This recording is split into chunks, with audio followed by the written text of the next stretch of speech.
The black town car rolled to a stop beneath the portico of the Grand Hanel Hotel at exactly 11:47 p.m., and the rain that had been hammering Seoul all evening seemed to hesitate, as if even the weather understood that Choi Do-Hyun did not like to be inconvenienced. His bodyguards moved first, 4 of them. Identical black suits, identical cold eyes, identical silence as they swept the entrance before anyone dared open the rear door. Then Do-Hyun stepped out. The valet forgot to breathe. A bellman dropped a key card. 2 hotel managers who had been mid-conversation simply stopped, mouths closed, eyes lowered, bodies angled slightly away, the way people instinctively lean from a fire before they've even registered the heat. Nobody in the Grand Hanel needed to be told who he was. Choi Do-Hyun, 31 years old, head of the Choi Syndicate, the most quietly powerful criminal organization operating across 3 countries. He had never been arrested. He had never been photographed losing. He had never, in 11 years of ruling Seoul's underworld, allowed anyone to see him anything less than completely in control. Tonight, he looked like a man who hadn't slept in 3 days.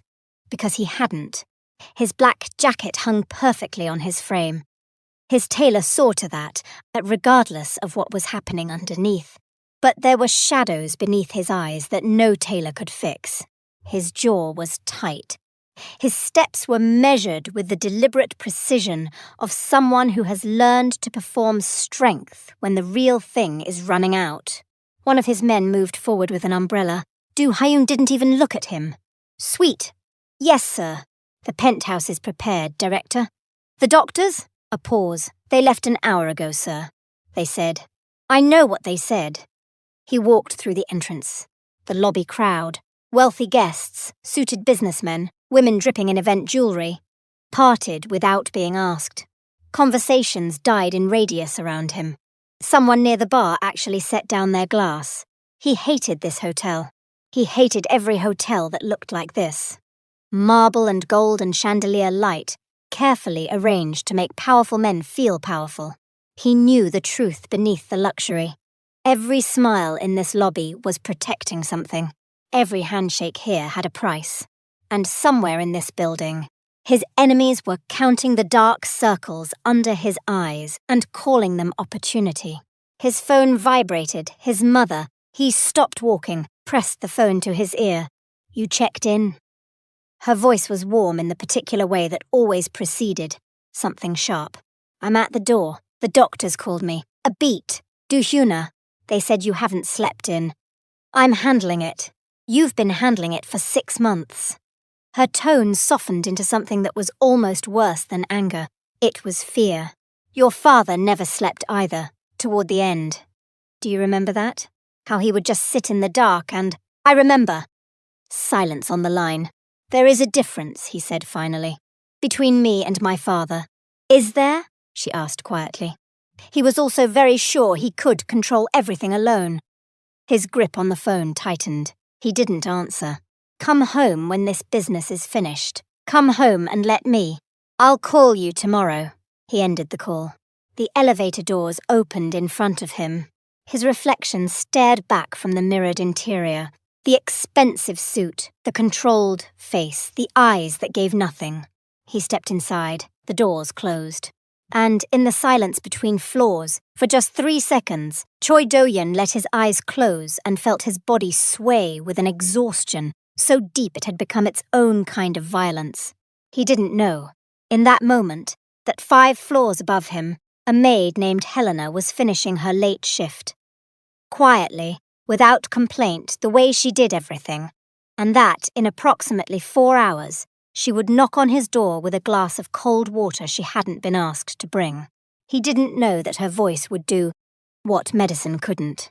He didn't know yet that a man who had never needed anyone was about to become completely, dangerously, irreversibly addicted. Not to a woman's beauty, not to her body, not to anything the men in his world would ever understand, but to the sound of her singing him to sleep. The penthouse suite at the Grand Hanel cost $42,000 a night. Choi Do-Hyun had not slept in it once. He stood at the floor-to-ceiling window, jacket discarded, shirt collar open, one hand pressed flat against the cold glass, while Seoul burned bright and indifferent 40 floors below. 2:17 a.m. The city didn't care that he was dying. It never did. Neon signs bled colour across wet streets. Taxis moved like slow blood through dark veins. Somewhere down there, his enemies were sleeping peacefully, and that fact alone should have been enough to keep him sharp. Instead, it just made him tired in a way that had no bottom. 71 hours. That was how long it had been since his body had allowed him anything longer than 40 minutes of broken, useless unconsciousness. He knew the exact number because he had started counting the way men count things when they are desperate. Not out of hope, but because measuring a problem is the last illusion of controlling it. 3 specialists had come through this suite in the past 4 days. The first had prescribed medication that left him foggy and slow, unacceptable. The second had suggested rest, reduced stress, and a change of environment which told Do-Hyun the man had absolutely no idea who he was treating. The third had simply stopped returning his calls. Behind him, the suite breathed in expensive silence. King bed untouched, sheets still crisp. The kind of stillness that should have felt like peace, but instead pressed against the inside of his skulls, like something trying to get out. His phone lit up on the table. 3 messages from Young-ho, his second-in-command. Wang faction moving assets north, possibly targeting the Mapo operation. Chairman Lim requesting a meeting before Thursday. Do-Hyun-si, you need to sleep. He turned the screen face down. The Empire did not pause for exhaustion. That was the arrangement he had accepted at 20 years old, when he took the syndicate from his father's failing hands and rebuilt it with nothing but silence, precision, and the willingness to make decisions that kept other men awake at night. He had chosen this life, chosen the isolation, chosen the armor, chosen to need nothing and no one. He was beginning to understand, slowly and with great resistance, that his body had not agreed to the same terms. His reflection watched him from the dark window, sharp-faced, hollowed, a man who looked for the first time in 11 years like something had found a crack. He turned away from it, moved to the chair nearest the window instead of the bed, because lying down had become its own kind of cruelty. The body horizontal, the mind screamings, the ceiling offering nothing but the specific torture of rest that refused to arrive. He sat, he waited. Outside, Seoul kept moving without him, and somewhere 5 floors below, a woman named Helena was pulling on her uniform for the night shift, completely unaware that the most dangerous man in the building had just run out of ways to save himself. Helena Adisa had a rule about expensive things. Don't touch them longer than necessary. Don't admire them openly, and never, not even for a second, let yourself believe they belong in the same world as you. It was a practical rule, the kind you develop when you have been cleaning other people's beautiful rooms your entire adult life, and have learned slowly and without bitterness that there is a specific kind of exhaustion that comes not from the work itself, but from the daily reminder of the distance between your hands and the life they're maintaining. She pulled her uniform shirt over her shoulders at 9:47 p.m. in the staff changing room on sub-level 2 of the Grand Hanel, and she did it the same way she did everything. Quietly, completely, without performance. 26 years old, night shift, 3rd job in 14 months. The Grand Hanel was not where she had planned to be, but plans, Helena had learned, were luxuries that required a stability she had not yet managed to hold on to long enough. There was her younger brother's school fees. There was the landlord, who had raised the rent in January, and again in March. There was the medical bill she was still paying in installments for something that had happened to her mother 2 years ago, and that she did not think about directly anymore, only sideways, in quiet moments. The way you look at something too bright to face straight on. She clipped her name tag to her chest, Helena. Small gold letters on black plastic. Nobody here had learned her name yet. In 3 weeks, only 2 people on staff had used it, the other being the head housekeeper, Mrs. Yoon, who used it exclusively when assigning the difficult floors. "Tonight, Mrs." Yoon had handed her a keycard for the 40th floor with the particular expression of someone delivering bad news with professional neutrality. "Penthouse level," she said. "Standard turn-down was refused this evening. The guest requires only essential service, water, fresh linen left outside the door, no knocking unless summoned. Understood? Understood. Helena." Mrs. Yoon had paused in a way that felt deliberate. "That guest is not to be disturbed, not spoken to, not looked at directly if you happen to pass him in the corridor. Are we clear?" Helena had nodded without asking why. She had worked enough jobs, in enough rooms belonging to enough powerful men, to understand that instructions like that were never about the staff's safety. They were about protecting something fragile in the man himself. She took the service elevator up alone, watched the numbers climb, thought briefly about her brother's exam results, which she would check in the morning, thought about the leftover rice in her bag, thought about nothing important. She was not nervous. She was never nervous. She was simply a woman doing her job, moving through a world that rarely noticed her. Completely unaware that on the 40th floor, a man who noticed everything was about to notice her most of all. She almost didn't knock. The instructions had been clear. Water outside the door, linen folded, no contact. Helena had followed them precisely, setting the tray down on the console table in the corridor at exactly 2:58 a.m., straightening the glass, adjusting the small white cloth beneath it with the automatic care of someone who takes pride in details nobody will ever notice. She was turning to leave when she heard it. Not a crash, not a voice. Something quieter and somehow worse. A single sharp impact, like a fist meeting a hard surface, followed by absolute silence. The kind of silence that comes after something, not before. She stood still for 3 seconds. Then she knocked. The door opened faster than she expected, and suddenly Choi Do-Hyun was filling the frame. Shirt untucked, jaw set. Eyes carrying the specific ferocity of a man who has been awake so long that exhaustion has burned all the way through to something rawer underneath. He was taller than she'd imagined. His presence was the kind that rearranged the air in a room. He looked at her the way people look at things that have no business being where they are. "I heard something," Helena said simply. "I wanted to make sure nothing was broken." Silence, not the polite kind. The kind that has weight. "You're the maid." Yes. She held his gaze without effort, without performance, without the nervous flickering that people usually couldn't suppress around him. "Your water is on the table outside. I can bring it in if you'd like." Something moved across his face. Too fast to name. "The others knock and run," he said. "I'm not running anywhere." She said it plainly. Not as a challenge, not with any particular meaning loaded into it. Just fact. "It's 3 in the morning and this is my floor." He stepped back from the door. Not an invitation exactly. More like a withdrawal. A man retreating from something he hadn't decided how to handle yet. Helena picked up the tray and carried it inside. The suite was cold. Expensive and cold and deeply, particularly awake. The way spaces feel when someone has been pacing them for hours. The bed was untouched. A chair by the window held the ghost shape of prolonged occupation. The city glittered uselessly beyond the glass. She set the water on the nightstand, straightened it.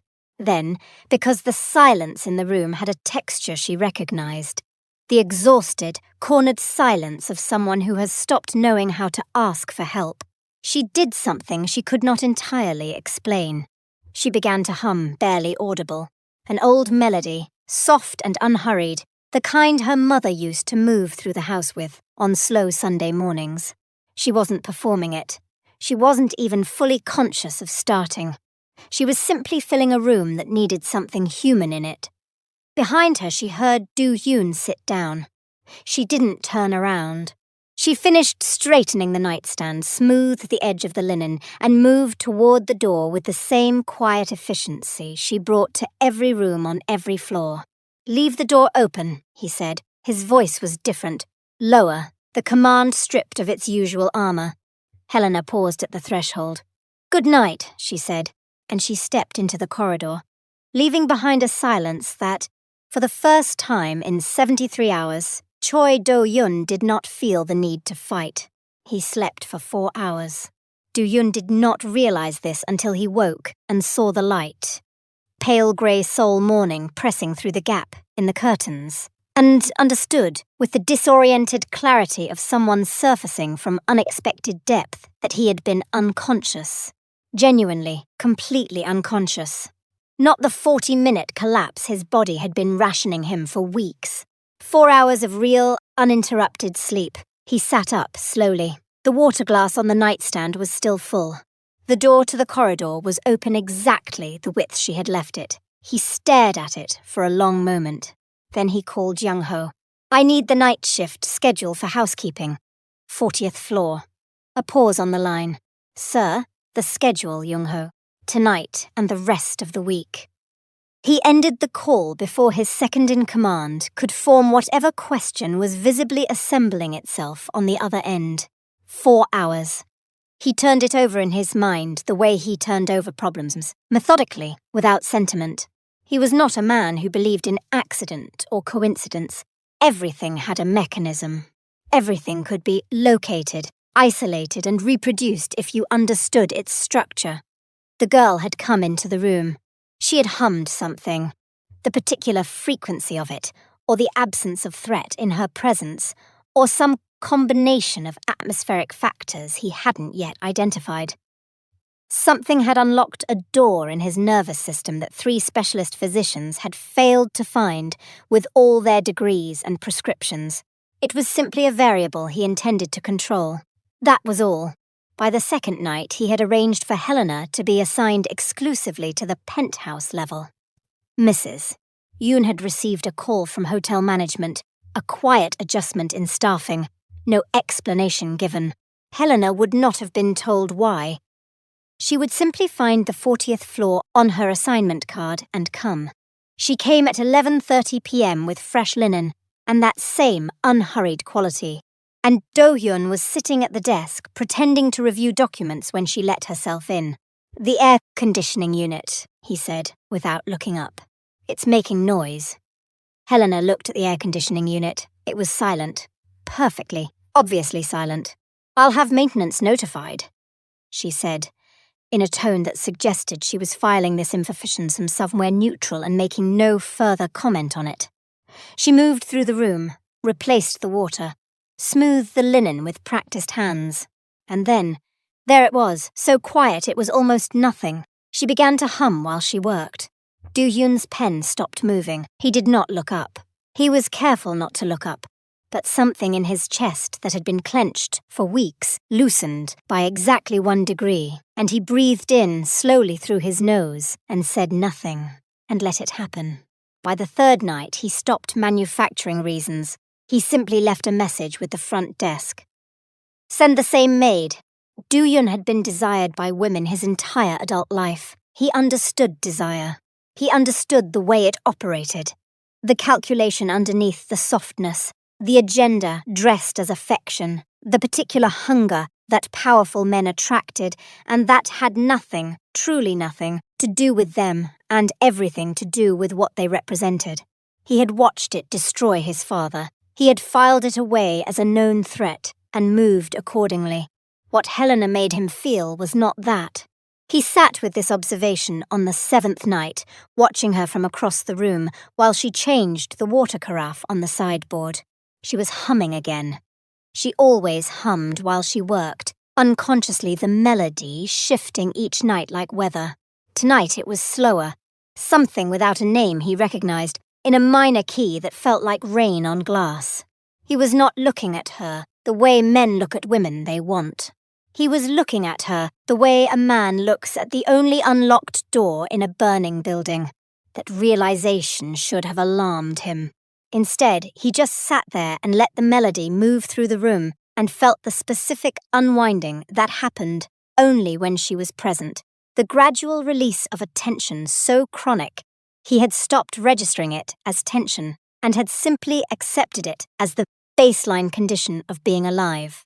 You hum differently every night, he said. Helena glanced at him over her shoulder. Not startled. She was rarely startled, do I? Yes, last night was faster. Tonight is. He paused, searching for a word that didn't sound like weakness. Different. My brother called this afternoon. She said it simply, turning back to the sideboard. Good news. He passed his exams. Do-Hyun looked at her. So tonight's melody is happier? Tonight's melody is relieved. A small pause. There's a difference. He said nothing, but he filed it away. The fact that her internal weather lived in her voice without her seeming to know it, and that his nervous system had apparently become fluent in the language of it. This was the part he could not explain to anyone, could not have explained to Jung-ho or his mother or the 3 physicians who had failed him. It was not her appearance. It was not proximity to a woman after long isolation. It was something more specific and therefore more dangerous. It was the way she occupied a room without needing anything from it, without needing anything from him. Everyone who entered Do-Hyun's space needed something, always. Helena came in, did her work, and left pieces of calm behind her, like she didn't even know she was doing it.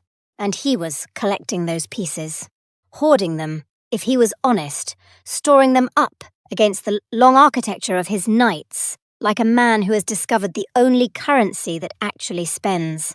He watched her move toward the door. Helena. She turned. He almost said something true. Instead, the window latch. Left side. Have someone check it tomorrow. She looked at the window latch, then back at him. Good night, sir, she said quietly. And she left him alone with a melody, still warm in the air, and the slowly arriving knowledge that whatever this was, it was no longer something he was simply observing. It had already begun to own him. Jung-ho noticed first. He noticed the way Do-Hyun noticed everything. Quietly, without announcing it, filing the observation away until it accumulated enough weight to become a conversation.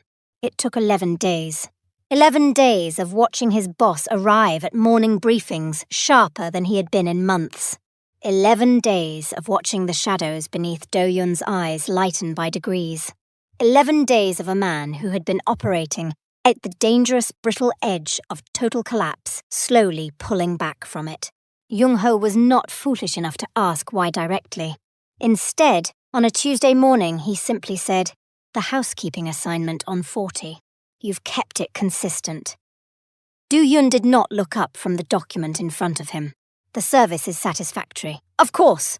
Jung-ho paused precisely 1 beat too long. Her name is Helena Adisa, 26. Been with the hotel 3 weeks. No connections to any known parties. Clean background. Now the pen stopped. Do-Hyun looked up slowly. His expression was the particular stillness that in other men would have been anger, and in him was something considerably more controlled, and therefore considerably more serious. You ran her. I run everyone on your floor, standard protocol. Jung-ho met his gaze steadily. I wanted you to know that I know, before anyone else starts to notice. The words landed in the room and stayed there, because someone else already had. 3 floors below, in a junior suite booked under a shell company, Park Sung-jin was eating breakfast and watching a 40-second video on his phone.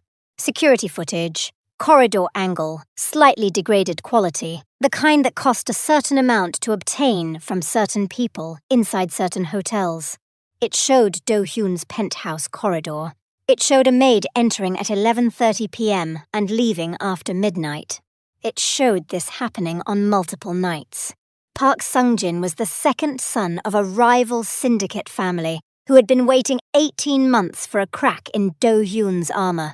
He watched the footage twice. Then he smiled for the first time in weeks. Across Seoul, the information moved the way dangerous information always moves. Not loudly, but with purpose.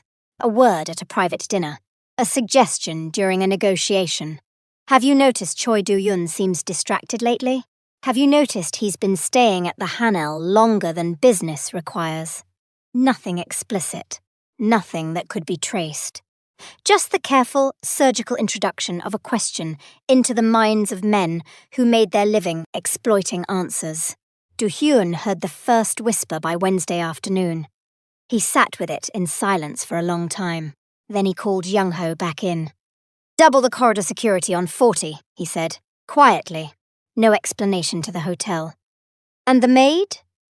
Do-Hyun was quiet for 3 seconds, which was for him the equivalent of a long and complicated answer. "She stays on the assignment," he said finally.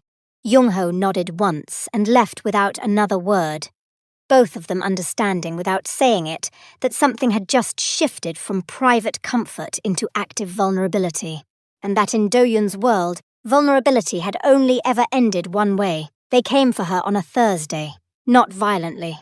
That was the thing about men like these. They had learned long ago that the most effective threats wore the face of civility. 2 of them. Expensive suits, carefully neutral expressions, positioned on either side of the staff corridor on sub-level 2 as Helena came off her break at 10:15 p.m. She almost walked past them entirely. Helena Adisa. The taller one said her name like he'd been practicing it. "We'd like a brief conversation." She stopped. Looked at them both, with the same unhurried assessment she brought to everything. About what? About the nature of your current assignment. He smiled the kind of smile that had no warmth anywhere in it. Specifically, the time you spend in the penthouse suite. The frequency, the duration, a pause calibrated for maximum discomfort. We represent certain parties who find the arrangement unusual. Helena felt the threat land. She recognized it for exactly what it was. Not a question. An inventory. They were establishing what they knew and watching her face for the specific micro-expression that would tell them how much she understood about why it mattered. She gave them nothing. "I follow my assignment card," she said evenly. "If there's a concern about staffing, hotel management would be the right conversation." "We're not talking to hotel management." The second man stepped slightly closer. "We're talking to you, as a courtesy." He let the word courtesy sit there doing its work. It would be wise to request a different floor, quietly, without making anything complicated. Helena looked at him for a long moment. Then she picked up her linen cart and walked away. She made it exactly 11 steps. "Miss Adisa." The voice came from the far end of the corridor, and every cell in both men's bodies registered it before their minds did. They turned. Do-Hyun stood at the service corridor entrance in a dark jacket, Young-ho 2 steps behind him, expression unreadable. He was looking at Helena first.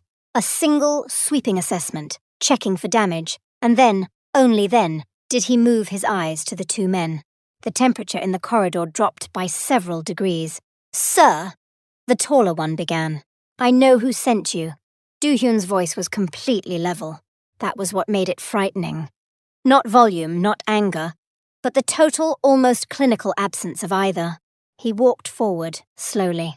"Tell Park Sung-jin that the next time he inserts himself into my private arrangements, I will consider it an organizational statement, and I will respond accordingly."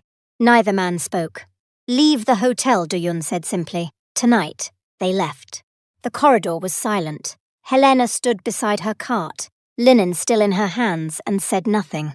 Do-Hyun turned to look at her, and for one unguarded second, before the armor fully reassembled itself, something crossed his face that was not anger, not authority, not the cold precision that ruled every other interaction.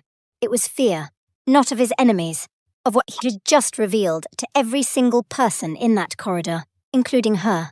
It happened on a Friday, 1:47 a.m.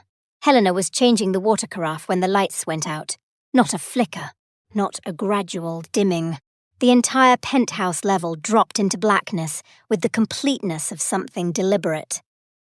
The kind of outage that doesn't happen by accident in a building with 4 redundant power systems and a dedicated hotel engineer on every shift. Do-Hyun was on his feet before the darkness fully settled. "Helena, don't move." His voice was different. Every softness the late nights had slowly introduced into it, gone. What remained was the other version of him, the one Seoul feared, stripped down to pure operational efficiency. She didn't move.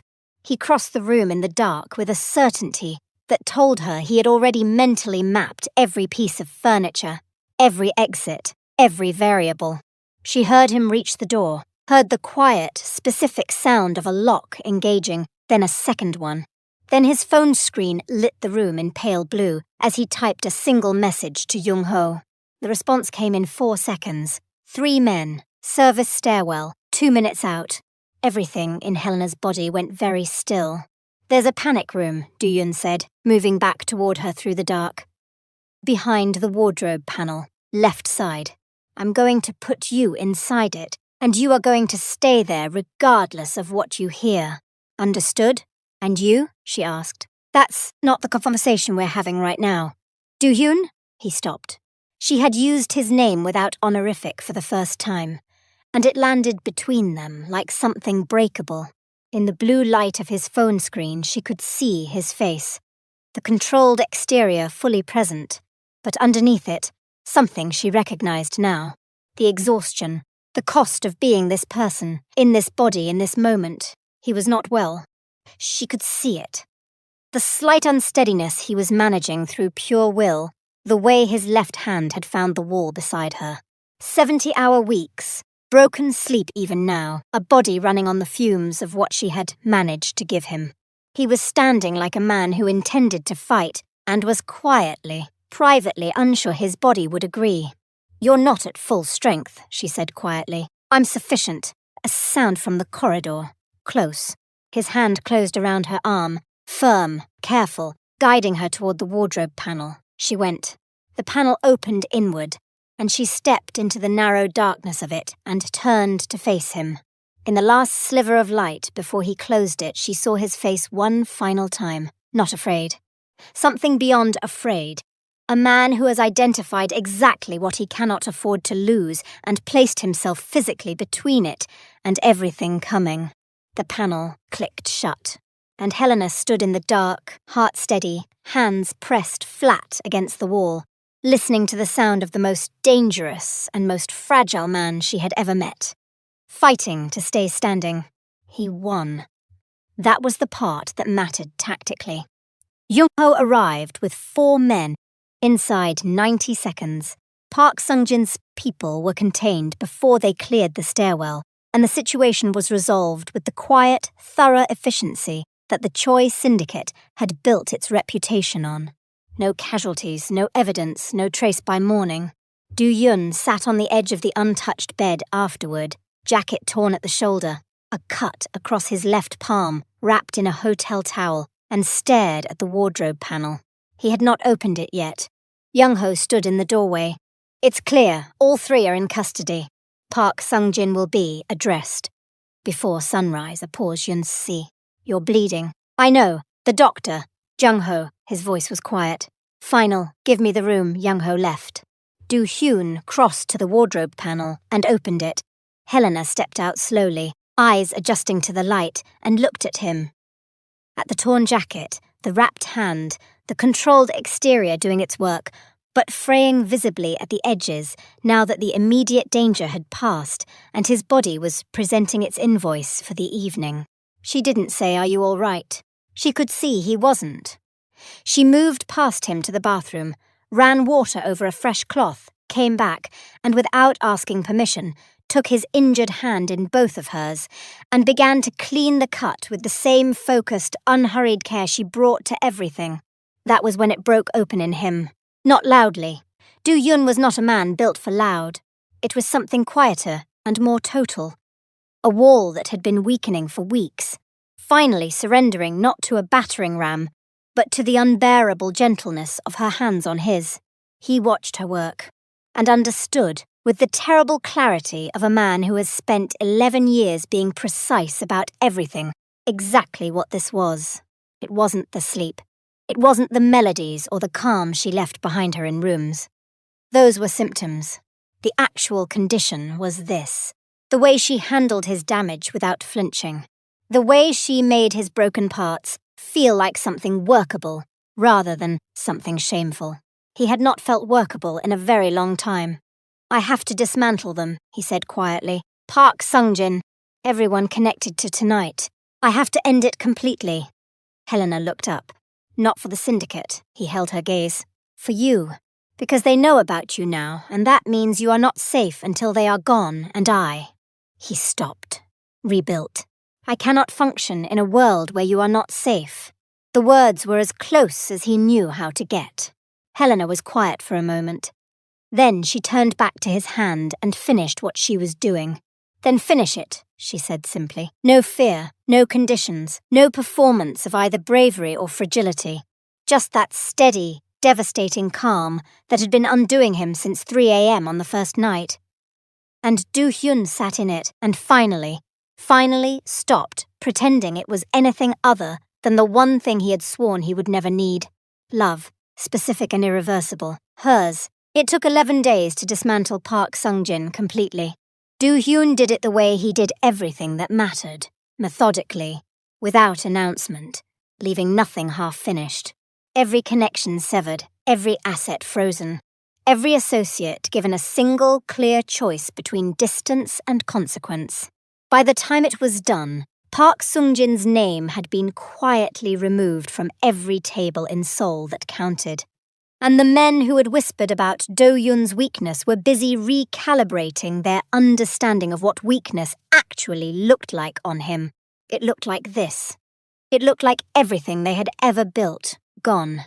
Jung-ho delivered the final confirmation on a Tuesday morning, and Do-Hyun received it without celebration, closed the file, and sat alone in the penthouse suite for a long time. Then he called Helena, not through the hotel system, not through Mrs. Yoon, or the front desk, or any of the intermediary architecture he had been using, to arrange her presence, while maintaining the fiction that it was professional, directly. Her personal number, which Jung-ho had provided weeks ago for security purposes, and which Do-Hyun had not used until now. She answered on the third ring. Yes, it's finished, he said, a pause. Are you all right, that question? The same 2 words anyone might ask, and yet from her, landing with a precision that bypassed every defense he owned, because she was not asking about the syndicate or the operation, or the political fallout.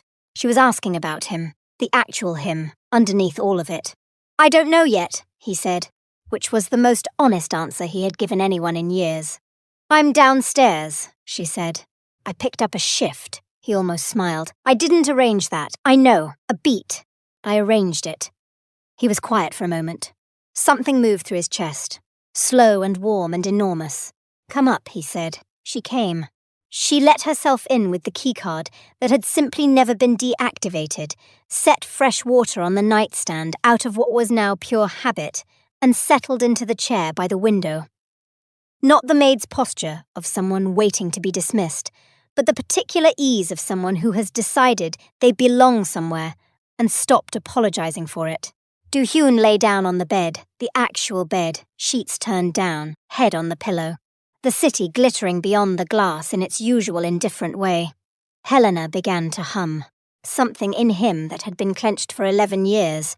Let go, not partially, not provisionally, completely, in the way that things release when they finally trust the ground beneath them. He closed his eyes. Helena, I need you to understand something. His voice was low. Nearly gone already, sleep pulling at the edges of it for once without resistance. What you are to me, it isn't what I planned. I know, she said softly. I'm not going to be easy. I know that too. Silence. The melody continued, unhurried, filling the room the way it always did, not performing comfort but simply being it, which had always been the difference, which had always been everything. Stay, he said. Not a command. Not the voice that moved bodyguards and silenced rooms and dismantled empires. Just a man asking. I'm here, Helena said. And Choi Do-Hyun, the most feared man in Seoul, sovereign of silence, ruler of everything, closed his eyes and slept.